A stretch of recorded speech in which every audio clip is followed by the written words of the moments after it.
नमो भगवते वासुदेवाय।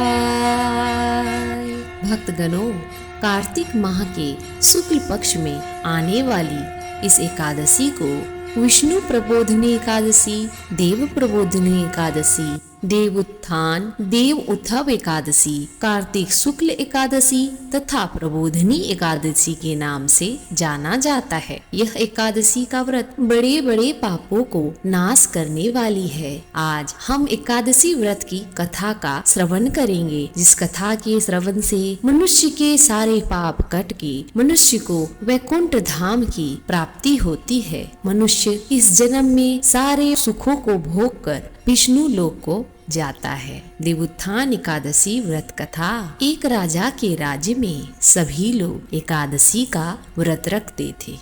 प्रजा तथा नौकर चाकरों से लेकर पशुओं तक को एकादशी के दिन अन्न नहीं दिया जाता था। एक दिन की बात है, किसी दूसरे राज्य का एक व्यक्ति राजा के पास आकर बोला, महाराज कृपा करके मुझे भी नौकरी पर रख ले। तब राजा ने उसके सामने एक शर्त रखी कि ठीक है, मैं तुम्हें नौकरी पे रख लेता हूँ, लेकिन तुमको उसके लिए एक शर्त माननी पड़ेगी। तुम्हें हर रोज खाने के लिए सब कुछ मिलेगा, पर एकादशी के दिन अन्न नहीं मिलेगा। उस व्यक्ति ने उस समय इस बात के लिए हामी भर दी, पर एकादशी के दिन जब उसे फलाहार का सामान दिया गया तो वह राजा के सामने जाकर गिड़गिड़ाने लगा, महाराज इससे मेरा पेट नहीं भरेगा, मैं भूखा ही मर जाऊंगा, मुझे अन्न दे दो।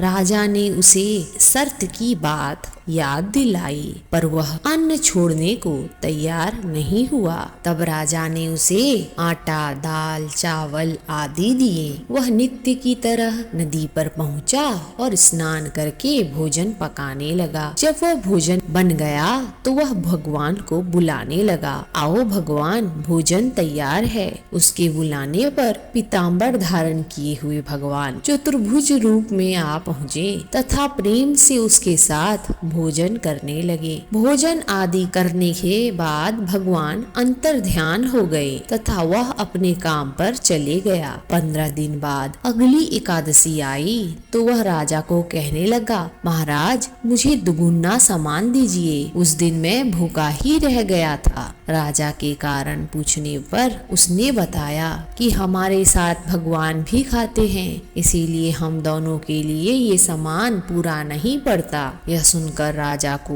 बड़ा आश्चर्य हुआ। वह बोला, मैं नहीं मान सकता कि भगवान तुम्हारे साथ खाते हैं। मैं तो इतना व्रत रखता हूँ, पूजा करता हूँ, भगवान ने कभी भी मुझे दर्शन नहीं दिए। राजा की बात सुनकर वह बोला, महाराज यदि विश्वास ना हो तो साथ चलकर देख लें। राजा एक पेड़ के पीछे छुपकर बैठ गया। उस व्यक्ति ने भोजन बनाया तथा शाम को भगवान को पुकारता रहा, परंतु भगवान ना आए। अंत में उसने कहा, हे भगवान, यदि आप नहीं आए तो मैं नदी में कूदकर अपने प्राण को त्याग दूंगा। लेकिन भगवान नहीं आए।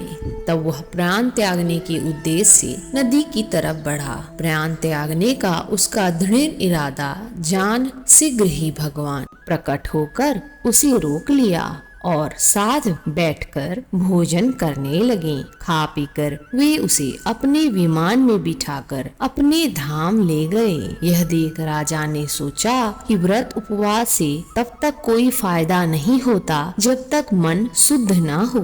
इससे राजा को ज्ञान मिला। वह भी मन से व्रत उपवास करने लगा और अंत में वैकुंठ धाम को प्राप्त हुआ। दूसरी कथा। एक राजा था, उसके राज्य में सभी प्रजा सुखी थे। एकादशी के दिन कोई भी अन्न नहीं बेचता था, सभी फलाहार ही करते थे। एक बार भगवान ने राजा की परीक्षा लेनी चाहिए। भगवान ने एक सुंदरी का रूप धारण किया तथा सड़क पर बैठ गए। तभी राजा उधर से निकले और सुंदरी को देखकर चकित रह गए। उन्होंने पूछा, हे सुंदरी, तुम कौन हो और इस तरह क्यों बैठी हो? तब सुंदर स्त्री बने भगवान बोले, मैं निराश्रिता हूँ, नगर में मेरा कोई जाना पहचाना नहीं है, किससे मैं सहायता मांगूं?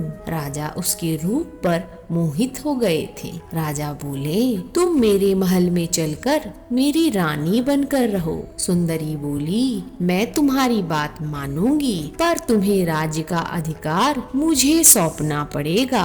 राज्य पर मेरा पूर्ण अधिकार होगा। मैं जो भी बनाऊंगी तुम्हें खाना होगा। राजा उसके रूप पर मोहित थे, अतः उसकी सारी शर्तें मान ली। अगले दिन एकादशी थी। रानी ने हुक्म दिया कि बाजारों में अन्य दिनों की तरह अन्न बेचा जाएगा। उसने घर में मांस, मछली आदि पकवाए तथा परोसकर राजा से खाने के लिए कहा। यह देखकर राजा बोला, रानी आज एकादशी है, मैं तो केवल फलहार ही करूँगा। तब रानी ने शर्त याद दिलाई और बोली, या तो खाना खाओ, नहीं तो मैं बड़े राजकुमार का सिर काट दूंगी। राजा ने अपनी स्थिति बड़ी रानी से कही तो बड़ी रानी बोली, महाराज धर्म न छोड़े, बड़े राजकुमार का सिर दे दें। पुत्र तो फिर भी मिल जाएगा, पर धर्म नहीं मिलेगा। इसी दौरान बड़ा राजकुमार खेलकर आ गया। माँ की आंखों में आंसू देखकर उसने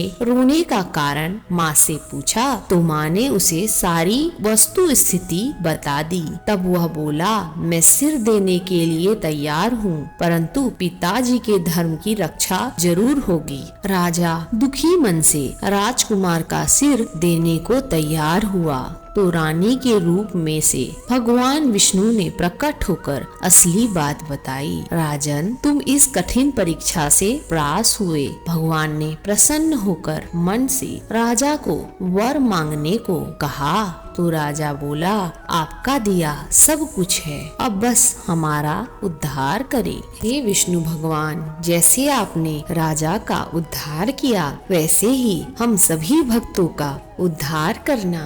भक्तगणों, इसी कथा के साथ अब हम विदा लेते हैं। यदि आपको यह कथा पसंद आई है तो हमारे चैनल को लाइक, शेयर और सब्सक्राइब जरूर करें। धन्यवाद।